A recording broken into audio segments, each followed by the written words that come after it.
Les djihadistes de Lunel, une plongée au cœur de l'islam radical. On savait déjà que les absences inviteraient au procès des djihadistes de Lunel, qui s'est ouvert ce jeudi devant la 16e chambre correctionnelle de Paris. Sur les 15 hommes partis entre novembre 2013 et 2014, deux, Adil Barki et Ali Abdoumi, sont revenus et sont au banc des prévenus. Hamza Mosli, le troisième prévenu présent dans le box, n'a pas quitté Lunel. Tout comme Javad Sali et Saad Belfilalia qui comparaissent libres, sous contrôle judiciaire. Au moins 8 ont été tués et la justice ne dispose d'aucune information sur les autres. Jeudi, le tribunal, qui devra se prononcer sur une demande de constitution de partie civile de l'Association française des victimes du terrorisme, est revenu sur les échanges qu'Abdelkarim Belfilalia, alias Karim, le premier djihadiste à avoir pris la route de la Syrie, a eu en 2014 avec celui qu'il appelait son petit frère, Saad, alias Saïd, jugé pour association de malfaiteurs terroristes et financement du terrorisme. Et les mots de Karim, mort en décembre 2014, ont replongé l'assistance au cœur de l'islam radical et de l'horreur de Daesh. Depuis la zone syro-irakienne, le grand frère fait la leçon aux petits.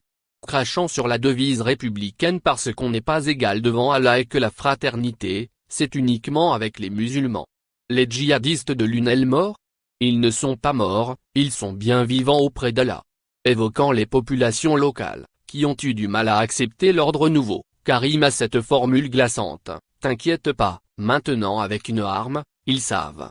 L'antisémitisme n'est bien sûr pas oublié. Les juifs, explique Belfilalia à son jeune frère, sont très intelligents. Ils paient les musulmans pour qu'ils combattent entre eux. Lire aussi, Lunel, le procès des aidants au djihad. Face à ce déferlement de haine et de fanatisme, quelle a été l'attitude de son petit frère? Telle est la question centrale pour la 16e chambre correctionnelle. L'ordonnance de renvoi soulignait que les investigations n'ont pas permis de mettre en évidence une activité prosélyte, ni une adhésion aux thèses djihadistes de Saad Belfilalia.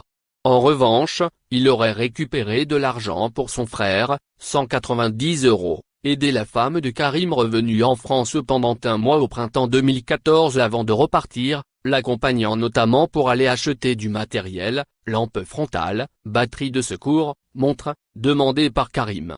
Enfin, le petit frère a, dans un échange, promis au grand de le rejoindre. On a l'impression que vous allez dans son sens, que vous êtes d'accord avec lui. Fine lunette, les cheveux fraîchement coupés, Saad Saïd Belfilalia, qui ne fait pas ses 29 ans, semble à des années-lumière du fanatisme de son frère. Son avocat, Me Joseph Hazan, rappelle que l'homme, se définissant musulman non pratiquant, boit de l'alcool, sort en boîte, aime à courtiser les filles.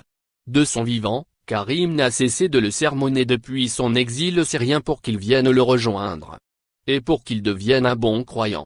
Sans grand succès semble-t-il. Lire aussi, à Lunel, une poche de radicalisation persistante. Plus encore, Saad a obéi avec réticence à son frère, en refusant de se lancer dans une collecte d'argent auprès des amis de Karim. En refusant aussi d'aller acheter le matériel lui-même. Quant à la promesse d'un départ, il soutient qu'il voulait garder le contact avec son aîné sans avoir aucune intention de s'exécuter.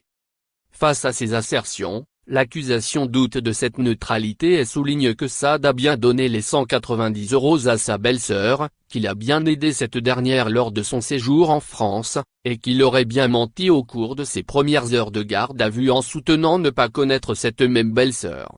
Le tribunal s'interroge, lui, sur l'absence de réaction de Saad face au discours très virulent de son frère. On a l'impression que vous allez dans son sens, que vous êtes d'accord avec lui, glisse la présidente. C'était pour ne pas le perdre, c'est tout, c'était pour garder le contact.